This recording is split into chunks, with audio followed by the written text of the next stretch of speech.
So hello everyone, welcome back to my YouTube channel. तो कैसे हैं आप सभी? आई होप आप सभी जो है दोस्तों अच्छे होंगे और अच्छे से अपने एग्ज़ाम की तैयारी पर लगे होंगे। दोस्तों आज की क्लास में हम सामान्य हिंदी का एक महत्वपूर्ण टॉपिक कवर करेंगे, हिंदी व्याकरण। इससे पहले वाली क्लास में भी जो है दोस्तों हिंदी व्याकरण से रिलेटेड हमने 25 क्वेश्चन किए थे।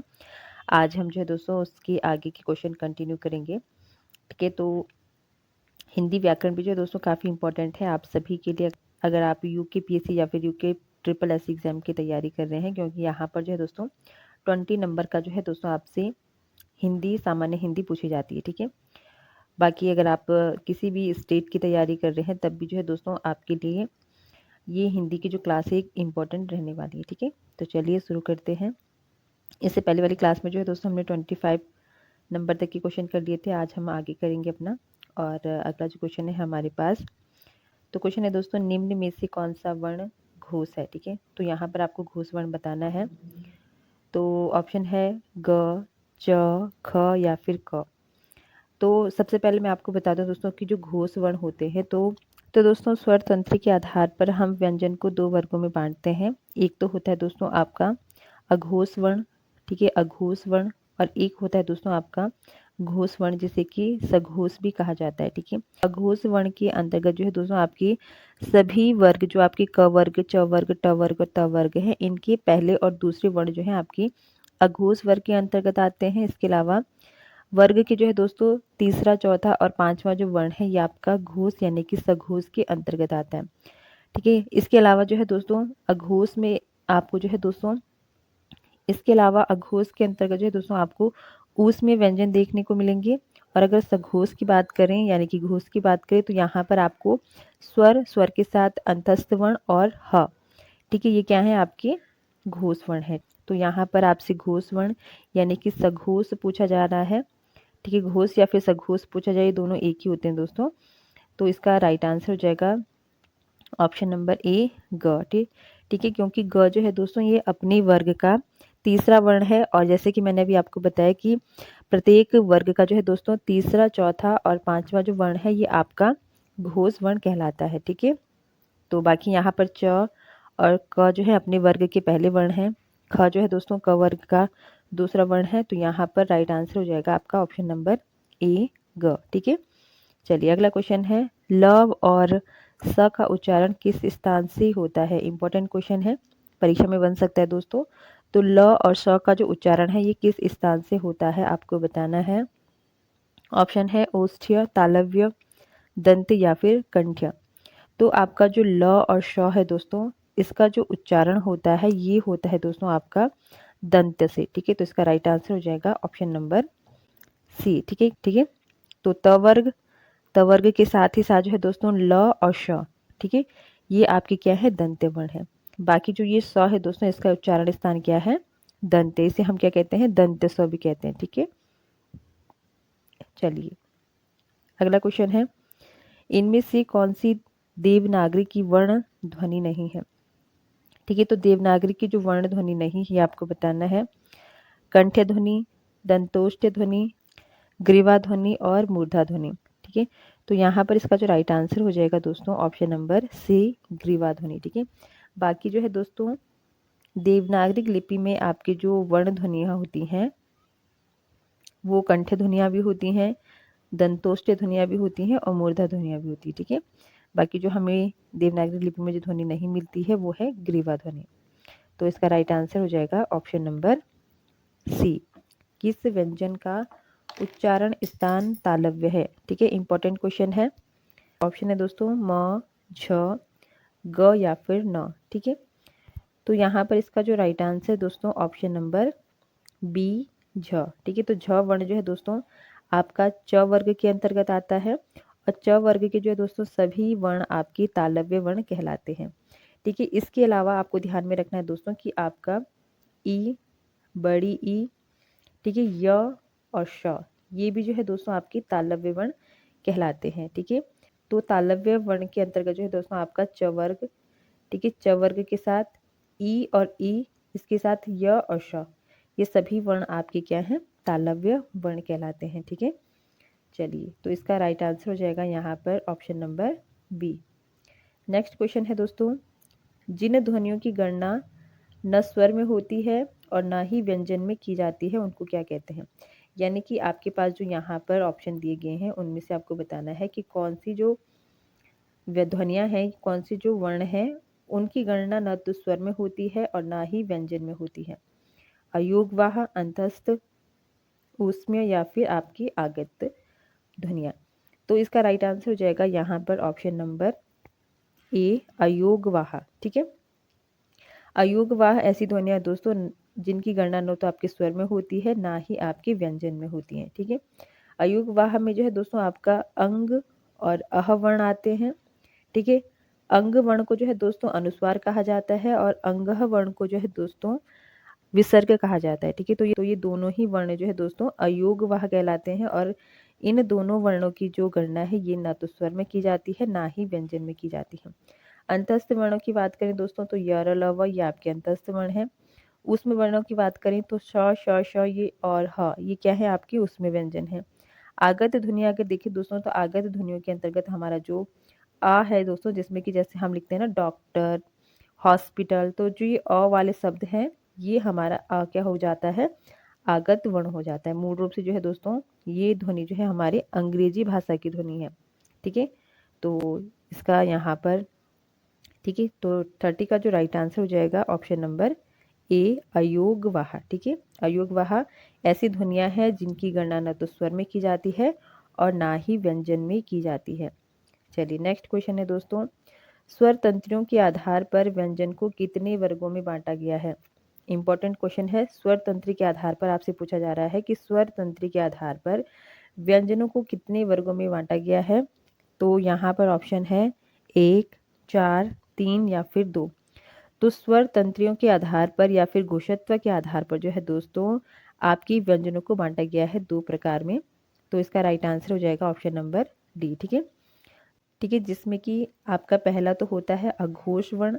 ठीक है, अघोष वर्ण, और दूसरा होता है दोस्तों सघोष वर्ण, जिसे घोष वर्ण भी कहा जाता है। ठीक है, तो ये दोनों जो भेद है दोस्तों ये आपके स्वर तंत्र के आधार पर किए गए व्यंजनों के भेद हैं। अघोष वर्ण के अंतर्गत जो है दोस्तों आपका प्रत्येक वर्ग का पहला और दूसरा वर्ण आएगा। सघोष वर्ण के अंतर्गत जो है दोस्तों आपका प्रत्येक वर्ग का यानी कि क, च, ट, त, प ये 5 जो वर्ग हैं इन पांचों वर्गों के जो दोस्तों तीसरा, चौथा और पांचवा वर्ण आपका जो है सघोष वर्ण के अंतर्गत आएगा। ठीक है, तो यहाँ पर इसका जो राइट आंसर हो जाएगा ऑप्शन नंबर डी, 2। ठीक है, तो स्वर तंत्र के आधार पर व्यंजनों को 2 वर्गों में बांटा जाता है। चलिए अगला क्वेश्चन है दोस्तों ये क्वेश्चन ठीक है, क्वेश्चन काफ़ी इंपॉर्टेंट है। तो क्वेश्चन है दोस्तों कि प्रत्येक शब्द की वर्तनी के सभी वर्णों को उसी क्रम में अलग अलग दिखाना क्या कहलाता है।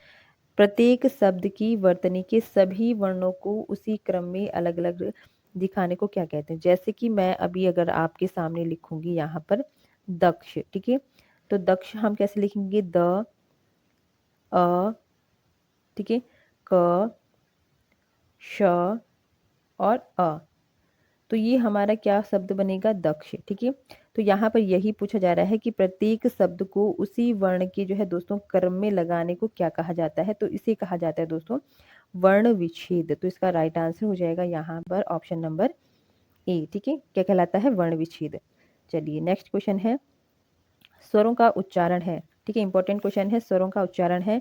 ऑप्शन है अनुनासिक की सहायता से ये बोले जाते हैं, बिना किसी की सहायता से इसका उच्चारण होता है, व्यंजनों की सहायता से होता है या फिर अनुस्वार की सहायता से होता है। तो स्वरों का जो उच्चारण है दोस्तों ये बिना किसी की सहायता से होता है। तो इसका जो राइट आंसर है ऑप्शन नंबर बी। ठीक है, स्वरों का जो उच्चारण है ये बिना किसी की सहायता से होता है, जबकि व्यंजनों का उच्चारण जो है दोस्तों स्वर की सहायता से होता है। तो यहाँ पर 33 का राइट आंसर हो जाएगा ऑप्शन नंबर बी।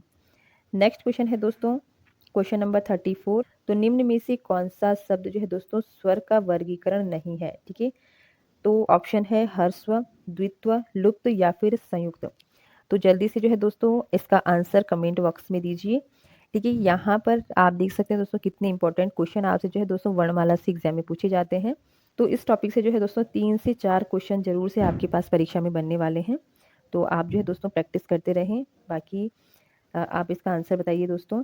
तो यहाँ पर इसका जो राइट आंसर होगा ये है दोस्तों ऑप्शन नंबर बी, द्वित्व। ठीक है, तो स्वर का वर्गीकरण नहीं है, वो क्या नहीं है, तो ये है आपका द्वित। बाकी ह्रस्व स्वर भी होते हैं, लुप्त स्वर होते हैं और संयुक्त स्वर भी आपको देखने को मिलते हैं। ठीक है, चलिए अगला क्वेश्चन है, निम्न में से कौन सा शब्द प्रयत्न और उच्चारण के आधार पर व्यंजन का वर्गीकरण नहीं है। ठीक है, तो प्रयत्न और उच्चारण के आधार पर जो है दोस्तों हम व्यंजन को दो वर्गों में बांटते हैं, अल्प प्राण और महाप्राण। ठीक है, तो यहाँ पर आपको बताना है कि उच्चारण और प्रयत्न के आधार पर व्यंजन का जो वर्गीकरण नहीं है ये कौन सा नहीं है। तो इसका राइट आंसर हो जाएगा दोस्तों ऑप्शन नंबर डी, सघोष। ठीक है, तो सघोष क्या है, ये स्वर तंत्री के आधार पर व्यंजनों का किया गया वर्गीकरण है। स्वर तंत्री के आधार पर भी जो है दोस्तों व्यंजन को हम दो वर्गों में बांटते हैं, जिसमें कि अघोष और सघोष हमारे व्यंजन होते हैं। तो यहाँ पर जो डी नंबर का ऑप्शन है दोस्तों, ये प्रयत्न और उच्चारण के आधार पर किया गया वर्गीकरण नहीं है, बल्कि स्वर तंत्री के आधार पर किया गया व्यंजनों का वर्गीकरण है। ठीक है, तो राइट आंसर है यहाँ पर ऑप्शन नंबर डी।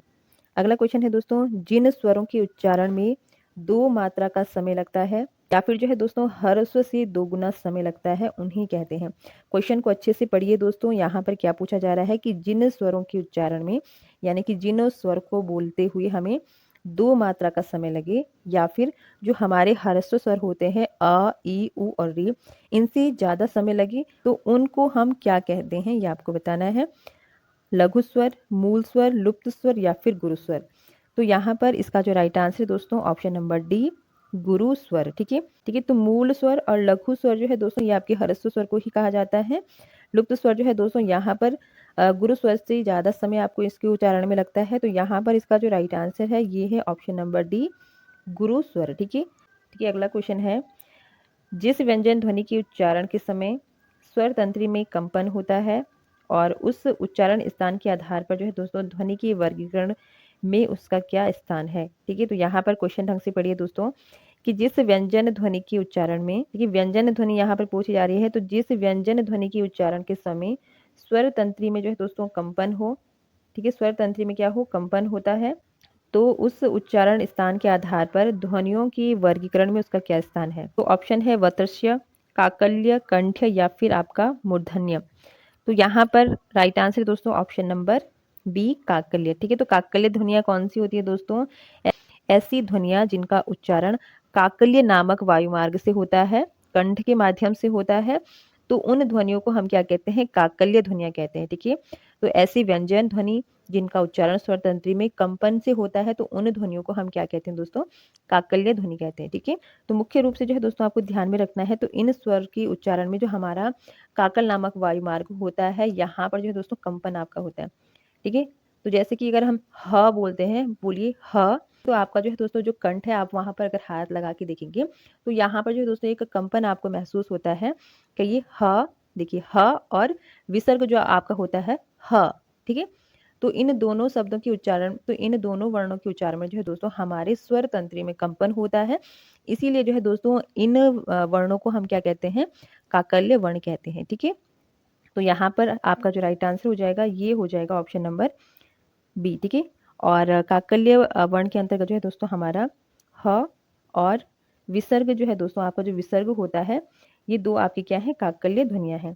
ठीक है, चलिए अगला क्वेश्चन है दोस्तों, विसर्ग का उच्चारण स्थान है अनुनासिक, तालव्य, कंठ्य या फिर ओष्ठ्य या फिर कंठ्य। तो यहाँ पर जो है दोस्तों इसका राइट आंसर हो जाएगा ऑप्शन नंबर डी, कंठ्य। तो कंठ्य ध्वनियों के अंतर्गत जो है दोस्तों आपका, ठीक है, कौन कौन से वर्ण आएंगे ये देखेंगे हम। तो कंठ्य ध्वनियों के अंतर्गत जो है दोस्तों आपका क वर्ग आएगा। क वर्ग में जितने भी आपके 5 वर्ण हैं ये सारे ही क्या है, कंठ्य ध्वनियां हैं। इसके अलावा अ और आ, ये भी क्या है, आपकी कंठ ध्वनियां हैं। इसके अलावा जो है दोस्तों ह भी आपका क्या है, कंठ ध्वनि है, और विसर्ग। ठीक है, विसर्ग भी क्या है दोस्तों आपका एक कंठ्य ध्वनि के अंतर्गत आता है। तो यहाँ पर उच्चारण स्थान के आधार पर जो विसर्ग है ये क्या है, कंठ्य वर्ण है। तो यहाँ पर इसका जो राइट आंसर हो जाएगा आपका ऑप्शन नंबर डी। ठीक है, चलिए अगला क्वेश्चन है। तो क्वेश्चन है दोस्तों, प्रत्येक वर्ग का प्रथम और द्वितीय वर्ण किस प्रकार का होता है। ठीक है, तो प्रत्येक वर्ग का प्रथम और द्वितीय वर्ण किस प्रकार का होता है। ऑप्शन है नाद, अघोष, घोष या फिर उपयुक्त में से एक से अधिक या फिर उपयुक्त में से कोई नहीं।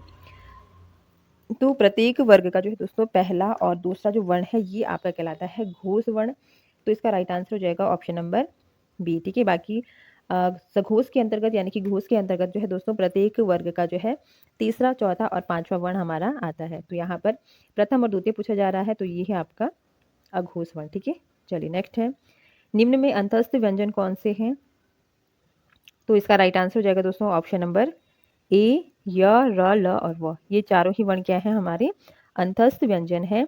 बाकी अगर बात करें दोस्तों स, श, श और ह, तो ये क्या है? हमारे ऊष्मीय व्यंजन है, ठीक है। तो यहाँ पर अंतस्थ व्यंजन पूछे जा रहे हैं, तो अंतस्थ व्यंजन है दोस्तों आपका ऑप्शन नंबर ए, य, र, ल और व, ठीक है। कई परीक्षाओं में ये क्वेश्चन आपका बना हुआ है, तो आपको जो है थोड़ा ध्यान रखना है इसका।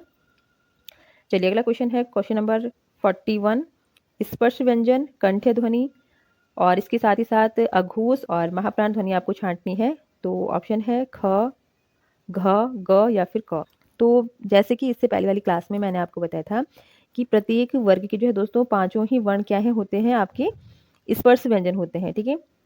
तो प्रत्येक वर्ग में 5 वर्ण होते हैं और 5 हमारे पास वर्ग हैं, तो टोटल आपके जो 25 वर्ण हैं ये क्या है? सभी 25 वर्ण क्या कहलाते हैं? आपके स्पर्श व्यंजन कहलाते हैं, ठीक है। और यहाँ पर ऑप्शन में दे रखा है दोस्तों ख, घ, ग और क। तो ये सभी क्या है? क वर्ग की ध्वनियाँ हैं जो कि कंठ ध्वनियाँ होती हैं। तो सभी हमारी क्या है? स्पर्श व्यंजन भी है, कंठ ध्वनियाँ भी है। अब यहाँ पर पूछा जा रहा है कि जो आपका अघोष है, अघोष में हमने अभी पढ़ा था कि जो प्रत्येक वर्ग का पहला और दूसरा वर्ण होता है ये हमारा क्या होता है? अघोष होता है। तो यहाँ पर जो ग है ये हमारा क वर्ग का तीसरा वर्ण है, घ हमारा जो है दोस्तों क वर्ग का चौथा वर्ण है। तो ये दोनों हमारे ऑप्शन यहाँ से कट जाते हैं। अब बचता है हमारे पास क और ख, ठीक है। फिर यहाँ पर पूछ रहा है कि जो हमारा क्या है? महाप्राण है। तो महाप्राण के अंतर्गत जो है दोस्तों हमारा जो वर्ण आता है वो आता है प्रत्येक वर्ण का दूसरा और इसके अलावा चौथा वर्ण, ठीक है। तो प्रत्येक वर्ग का दूसरा और चौथा जो वर्ण है ये हमारा क्या होता है? महाप्राण होता है। तो यहाँ पर जो है दोस्तों क क्या है? अपने वर्ग का पहला वर्ण है। तो यहाँ पर जो हमारे पास ऑप्शन बचता है ये है ऑप्शन नंबर ए, ख, ठीक है। तो ख क्या है? स्पर्श व्यंजन भी है, कंठ ध्वनि है, अघोष है और महाप्राण है, ठीक है। तो राइट आंसर हो जाएगा हमारा ऑप्शन नंबर ए। चलिए नेक्स्ट क्वेश्चन है दोस्तों, ओष्ठ वर्ण किस विकल्प में है? तो यहाँ पर ओष्ठ वर्ण आपको बताने हैं कि जो विकल्प आपके पास दिए गए हैं। वीडियो परीक्षा 2023 में ये प्रश्न बना है। तो यहाँ पर ऑप्शन है दोस्तों प, फ, ब, भ, क, ख, ग, घ, त, थ, द, ध और अ, ई, री और विसर्ग। तो यहाँ पर आपका जो राइट आंसर हो जाएगा दोस्तों ये है ऑप्शन नंबर ए, प, फ, ब और भ। ये सभी क्या है दोस्तों? ओष्ठ वर्ण है। इसके अलावा त, थ, द की बात करें तो ये हमारे दंत्य वर्ण होते हैं और क, ख, ग की बात करें तो ये हमारे कंठ्य वर्ण होते हैं, ठीक है। तो यहाँ पर हमारा जो राइट आंसर हो जाएगा ऑप्शन नंबर ए, प, फ, ब, भ, यानी कि प वर्ग हमारा क्या होता है? ओष्ठ वर्ण कहलाते हैं। तो राइट आंसर हो जाएगा ऑप्शन नंबर ए। अगला है, तो सभी महाप्राण वर्णों वाला वर्ग है जिसमें सभी क्या है? महाप्राण होंगे, वो वर्ण आपको बताना है। तो यहाँ पर जो ऑप्शन है दोस्तों राइट आंसर है यहाँ पर ऑप्शन नंबर सी, ख, छ और ठ। ये क्या है? हमारे महाप्राण है। महाप्राण में हमारा क्या होता है? प्रत्येक वर्ग का दूसरा और चौथा वर्ण आता है, ठीक है। तो यहाँ पर तो पहले ऑप्शन में जो है दोस्तों च हमारा क्या हो जाता है? वर्ग का पहला वर्ण है, ठीक है। यहाँ पर भी च है, तो यहाँ पर जो म है दोस्तों ये पांचवा वर्ण है। तो राइट आंसर हमारे पास हो जाएगा ऑप्शन नंबर सी, ख जो है दोस्तों अपने वर्ग का दूसरा वर्ण है, छ भी अपने वर्ग का जो है दोस्तों दूसरा वर्ण है और इसके साथ ठ जो है दोस्तों ये ट वर्ग का दूसरा वर्ण है, ठीक है। तो यहाँ पर राइट आंसर है आपका ऑप्शन नंबर सी। चलिए अगला क्वेश्चन है, जब एक ध्वनि का द्वित्व हो जाए तब वह क्या कहलाता है? यानी कि जब एक ध्वनि का द्वित्व हो जाए तो वो क्या कहलाता है? तो ये कहलाता है दोस्तों आपका युग्मक ध्वनि। कहने का मतलब है जब एक ही वर्ण आपकी दो बार आते हैं, तो यहाँ पर एक कंडीशन होती है दोस्तों कि जब वो वर्ण पहली बार आता है तो वो आधा होता है, दूसरी बार में जो है दोस्तों वो वर्ण क्या हो जाता है? पूरा होना चाहिए। जैसे कि अगर हम लिखते हैं मन्नत, मन्नत हमने लिखा है तो यहाँ पर जो है दोस्तों मन्नत क्या है? हमारा युग्मक शब्द हो जाएगा। क्यों? क्योंकि यहाँ पर जो न है दोस्तों पहली बार तो हमारा आधा न आया है, उसके बाद हमारा क्या है? पूरा न आया हुआ है। तो यहाँ पर जब हमारे पास इस प्रकार की कोई कंडीशन होती है तो उन ध्वनियों को हम क्या कहते हैं दोस्तों? युग्मक ध्वनियाँ कहते हैं, ठीक है। तो क्वेश्चन में पूछा जा रहा है कि जब एक ही ध्वनि क्या है? द्वित्व हो जाए। तो क्वेश्चन में भी पूछा जा रहा है दोस्तों कि जब एक ध्वनि का द्वित्व हो जाए यानी कि दो उसके तत्व हो जाए तो वो क्या कहलाता है? युग्मक ध्वनि कहलाती है, ठीक है। तो राइट आंसर यहाँ पर option number A. Next question है दोस्तों, तो अगला है दोस्तों, दंतोष्ठ्य ध्वनि कौन सी है? दंत और ओष्ठ्य ध्वनि, जिसका उच्चारण जो है दोस्तों, जिसका उच्चारण माध्यम जो है दोस्तों दांत और होंठ है, वो वर्ण आपको ढूंढना है, वो ध्वनि आपको ढूंढनी है। तो य, व, र और फ, तो इनमें से जो ध्वनि जिसका उच्चारण जो है दोस्तों दांत और होंठ के माध्यम से होता है, जिसे हम दंतोष्ठ्य ध्वनि कहते हैं, तो वो है दोस्तों आपका ऑप्शन नंबर बी, व। ठीक है, व क्या है? हमारा दंतोष्ठ्य वर्ण है। ठीक है, इसका जब हम उच्चारण करते हैं व, तो दांत और होंठ के माध्यम से हम इसका उच्चारण करते हैं। आप बोलिए व। हमारे जो होंठ और दांत होते हैं दोस्तों, ये दोनों आपस में संपर्क में आ जाते हैं व। ठीक है, तो ये हमारा क्या है? दंतोष्ठ्य ध्वनि है। ठीक है, बाकी र की अगर हम बात करें, र हमारा जो है दोस्तों मूर्धन्य वर्ण है। ठीक है, और य की बात करें दोस्तों, तो य हमारा जो है दोस्तों तालव्य वर्ण है। ठीक है, और ये क्वेश्चन कई बार परीक्षा में बना हुआ भी है दोस्तों, तो ये आपको अच्छे से ध्यान में रखना है कि हमारा जो व ध्वनि है, ये क्या है? दंतोष्ठ्य ध्वनि है। चलिए नेक्स्ट क्वेश्चन है, तो सभी स्पर्श व्यंजन कौन से वर्ग में है? ये आपको बताना है। तो 4 ऑप्शन, 4 वर्ग यहाँ पर दिए गए हैं। तो यहाँ पर इसका राइट आंसर हो जाएगा दोस्तों ऑप्शन नंबर ए, यानी कि क, च, प और दो, ये क्या है? हमारे स्पर्श व्यंजन है। ठीक है, मैं आपको हर बार बता रही हूँ दोस्तों कि हमारे जो वर्ग होते हैं, 5 वर्ग, क, च, ट, त और प, इन पांचों ही वर्गों में जो वर्ण आपके आते हैं, 25 वर्ण, ये हमारे क्या होते हैं? स्पर्श व्यंजन होते हैं। परीक्षा में बार बार जो है दोस्तों यहाँ से क्वेश्चन बनता है, तो ये आपको ध्यान में रखना है। बाकी जो है दोस्तों यहाँ पर बाकी जो है दोस्तों आपका स्पर्श व्यंजन के अंतर्गत ह, स या र ये नहीं आते हैं। यहाँ पर भी स और र और य है, ये भी हमारा जो है दोस्तों स्पर्श व्यंजन नहीं है। और यहाँ पर भी जो है दोस्तों आपके पास अंतस्थ वर्ण और उसमें वर्ण के वर्ण है दोस्तों, तो ये भी हमारा क्या है? स्पर्श व्यंजन नहीं है। तो राइट आंसर यहाँ पर ऑप्शन नंबर ए। चलिए नेक्स्ट है, अर्ध विवृत स्वर है, इंपॉर्टेंट क्वेश्चन है। ठीक है, और यहाँ पर जो है दोस्तों काफ़ी कंफ्यूज करने वाला जो है दोस्तों ये क्वेश्चन बनता है। बच्चे इस क्वेश्चन में जो है दोस्तों काफ़ी कंफ्यूज हो जाते हैं। तो अर्ध विवृत स्वर है, यहाँ पर अर्ध विवृत जो स्वर है, ऑप्शन है आ, ए, आई या फिर ओ। तो यहाँ पर राइट आंसर है ऑप्शन नंबर सी, आई। ठीक है, तो आई क्या है? हमारा अर्ध विवृत स्वर है। ठीक है, इसके अलावा अ, ये भी हमारा अर्ध विवृत स्वर है। अ यानी कि जिस जो कि हमारा क्या है? अंग्रेजी का वर्ण है, ये भी हमारा अर्ध विवृत स्वर है। और इसके अलावा ओ, इसके अलावा औ से औरत वाला जो है दोस्तों, ये वर्ण भी क्या है? हमारा अर्ध विवृत स्वर है। तो यहाँ पर अर्ध विवृत स्वर के अंतर्गत हमारे 4 स्वर आते हैं, जो कि ए, उ, अ, औ और औ है। ठीक है, चलिए इसके अलावा जो है दोस्तों आ हमारा क्या है?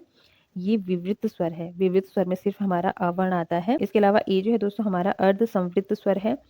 और उ जो है दोस्तों ये हमारा संवृत स्वर है। संवृत स्वर के अंतर्गत भी 4 स्वर आते हैं दोस्तों, छोटी ई, बड़ी ई, छोटा ऊ और बड़ा ऊ। ठीक है, तो यहाँ पर अर्ध विवृत स्वर पूछा जा रहा है, तो यहाँ पर राइट आंसर है ऑप्शन नंबर सी, ए। ठीक है, चलिए नेक्स्ट क्वेश्चन है, जिनकी ध्वनि केवल मुख से निकलती है वे हैं।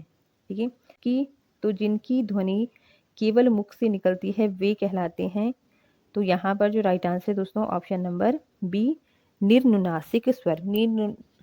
तो निर्नुनासिक जो स्वर होते हैं, इनका जो उच्चारण है ये केवल मुख से होता है। तो राइट आंसर हो जाएगा ऑप्शन नंबर बी। नेक्स्ट है दोस्तों, अंतस्थ और ऊष्म वर्ण कितने हैं? ठीक है, अंतस्थ और ऊष्म वर्ण कितने हैं? तो अंतस्थ वर्ण के अंतर्गत जो है दोस्तों हमारा आता है य, र, ल, व, यानी कि 4 वर्ण हमारे क्या है? अंतस्थ वर्ण है। उसमें वर्ण के अंतर्गत जो है दोस्तों श, श और ह, यानी कि 4 वर्ण हमारे क्या है? उसमें वर्ण होते हैं। टोटल दोनों का पूछा जाए, टोटल जो है दोस्तों 8 वर्ण हैं जो हमारे अंतस्थ और उसमें वर्ण के अंतर्गत आते हैं।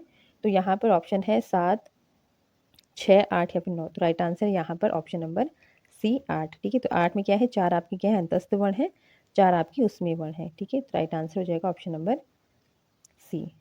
नेक्स्ट क्वेश्चन है दोस्तों, र का विवरण है, र का विवरण है, तो इसका राइट आंसर है ऑप्शन नंबर ए। ठीक है, यानी कि र हमारा क्या है दोस्तों? र जो वर्ण है ये हमारा वतस्य वर्ण है।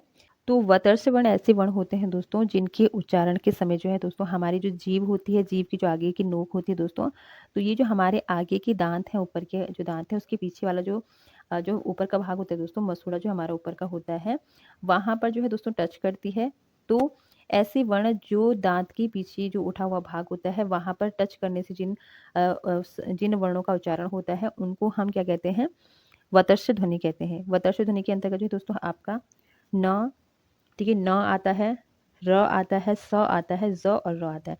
आप जब न का उच्चारण करेंगे, न का उच्चारण करिए न, तो जो हमारी जीभ है दोस्तों ये ऊपर के मसूड़े पर टच होती है ल, तो ल कहते हुए, न कहते हुए, स, ज और र, ठीक है, इनका जब हम उच्चारण करते हैं तो हमारी जो जीभ है ये हमारे ऊपर के जो दांत होते हैं उसके पीछे का जो उठा हुआ भाग है वहाँ पर टच होता है।